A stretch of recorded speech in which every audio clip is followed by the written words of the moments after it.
It was the very last day before the semester ended. Homeroom teacher Hanako Arai stood before the class. She said, "I've decided to quit teaching."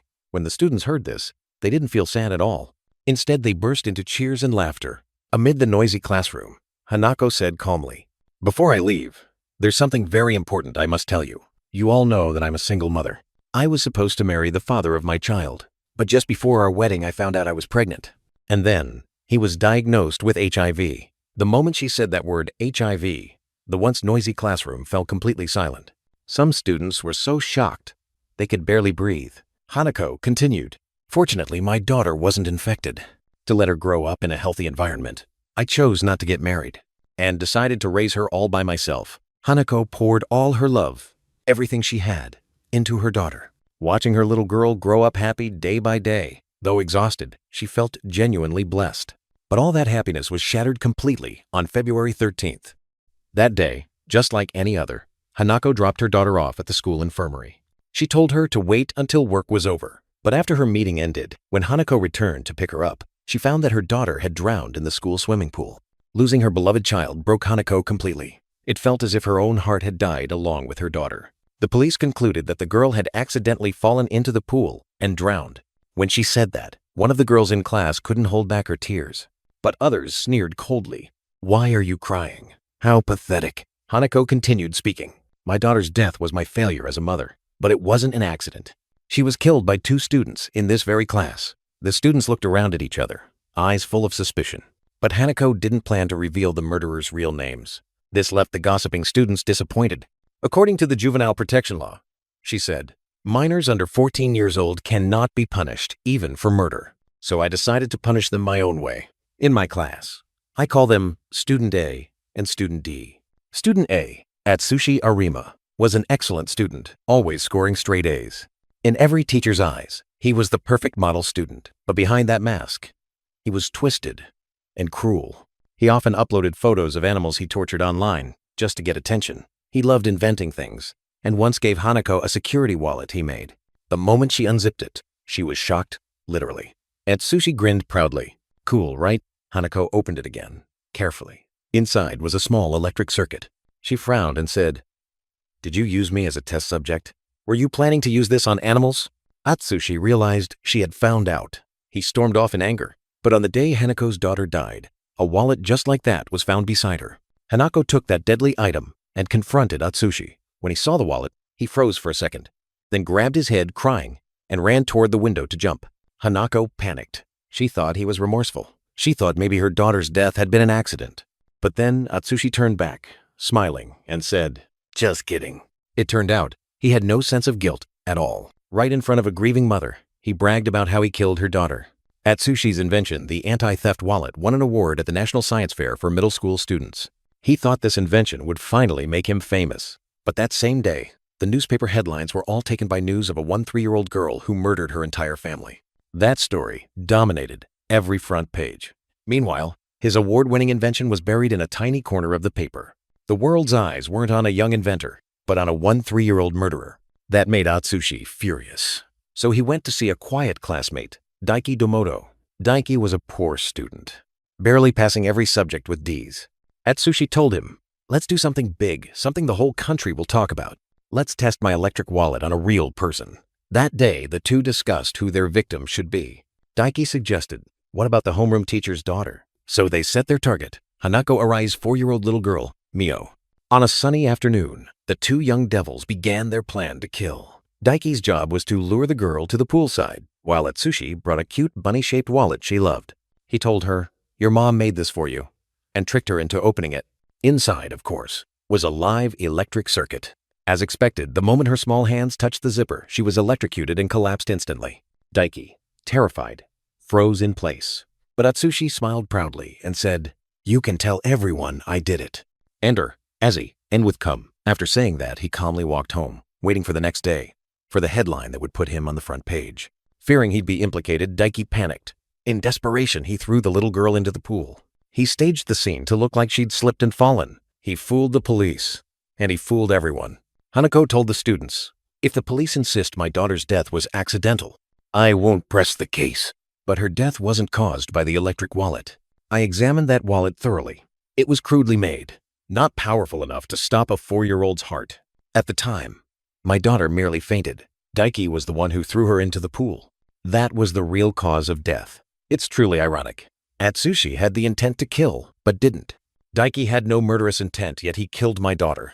Even if you report them now, the worst they'll face is strict supervision. In practice, they'd likely be treated as not guilty. Hanako went on. As a teacher, I have a duty to lead them back to the right path. So, as punishment, I injected HIV-positive blood into their milk. At that, the whole class was terrified. Everyone backed away from Atsushi and Daiki.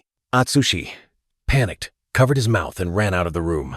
Daiki was even more frightened and fainted on the spot. This move was a form of killing without a trace. To ruin someone, to make them live in fear, is often more effective than killing them outright.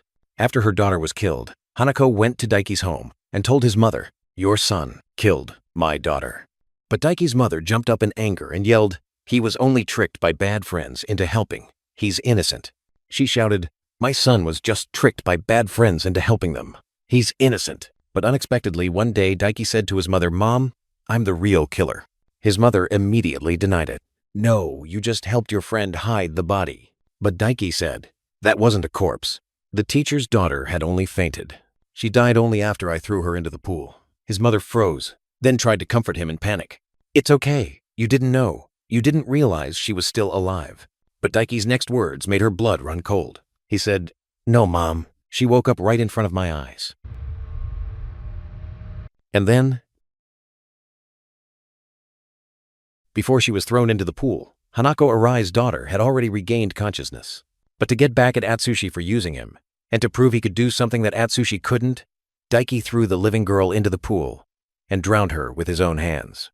The boy who wanted to kill never did, but the one who was just tagging along became the real murderer. When his mother learned the truth, her legs gave out beneath her. She collapsed completely. She had always believed her son was just misled by bad company, but never in her worst nightmare did she imagine that her son was the real killer. Watching her once kind-hearted son turn into someone unrecognizable, the devastated mother left a suicide note, deciding to end her son's life and then take her own. She plunged a knife into his chest. "I'm sorry. I couldn't raise you into a good person." Master won, but suddenly Daiki lost control and turned the knife back on his mother. When the case of a son killing his mother broke out, it caused a nationwide uproar. The media flooded with coverage. When Atsushi saw the news, he suddenly snapped.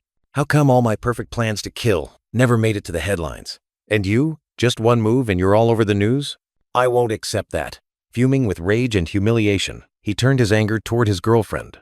The two began a fierce argument. In the heat of it, his girlfriend blurted out his secret: Atsushi's obsession with his mother. Perhaps being exposed so suddenly, his buried shame ignited his fury. In a blind rage, Atsushi grabbed a bottle and smashed it over her head. Then he stuffed her lifeless body into the refrigerator. Every twisted soul is born from a tragic childhood. Atsushi was no exception. His mother was once a brilliant electrical engineer, but after marriage, she gave up her career to stay home and care for him. She dedicated herself entirely to raising her child. But the good times don't last long. But slowly, regret crept in. She began to resent him. It became the root cause that made her give up her career. She began to beat and scold her son relentlessly. She even told Atsushi, "If only you had never been born." His father couldn't stand it and divorced her. After the divorce, the mother left them and returned to her career. It was at that time that Atsushi's longing for his mother grew day by day, to the point of a nearly pathological obsession. Calling him mother-obsessed wouldn't be an exaggeration. Everything he did was to attract his mother's attention. He invented things hoping they would make the news, so his mother would notice him. But his moment was stolen by a different headline: the story of a 13-year-old who poisoned her whole family. So Atsushi decided he would kill to get attention too. But his plan failed because of an incompetent accomplice. Frustrated, Atsushi decided to go even bigger. This time he built a bomb. He planned to detonate it at the graduation ceremony. Then he received a fax, a message from his mother. Atsushi was ecstatic. He rushed to the research institute at his mother's university to find her. But just before stepping into her office, he paused. He wanted his mother to witness his great talent first. So he decided to go back to the school and trigger the bomb there. Graduation day arrived quickly. Atsushi stepped up, face alight with excitement. He spouted solemn nonsense. The speech ended, and without hesitation, he pressed the detonator. An unprecedented silence followed. The explosion never happened. The scene grew painfully awkward.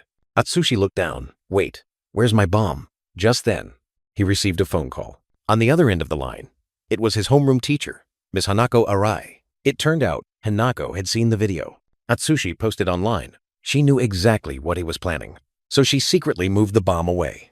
You think that was the end of her revenge plan? No, no, no. The real strike was yet to come. She told Atsushi, I didn't dismantle your bomb. I placed it right under your mother's office desk. So when Atsushi pressed the detonation button, the person he cared for most vanished in the burst of flames. When he realized he had killed his own mother, Atsushi finally broke down completely. And thus, Hanako Arai completed her revenge. At that moment, she still had one final thing to say to Atsushi. From now on, this is the first step of your rebirth. Ironically smiling. And with that, the movie ends. This film carries a heavy sense of realism, covering themes like juvenile crime, broken family upbringing, and school bullying. Each layer you peel back reveals another painful truth. No one chooses evil because they love evil. They choose it because they mistake it for happiness. At the beginning of the film, the teacher wrote the word life on the blackboard, reminding her students to respect it. Through a mother's revenge, the film forces us to remember the true value of life. All right, that's it for today's story. I'm Movie, minutes 369. Remember to like and subscribe. I'll be here, watching movies with you.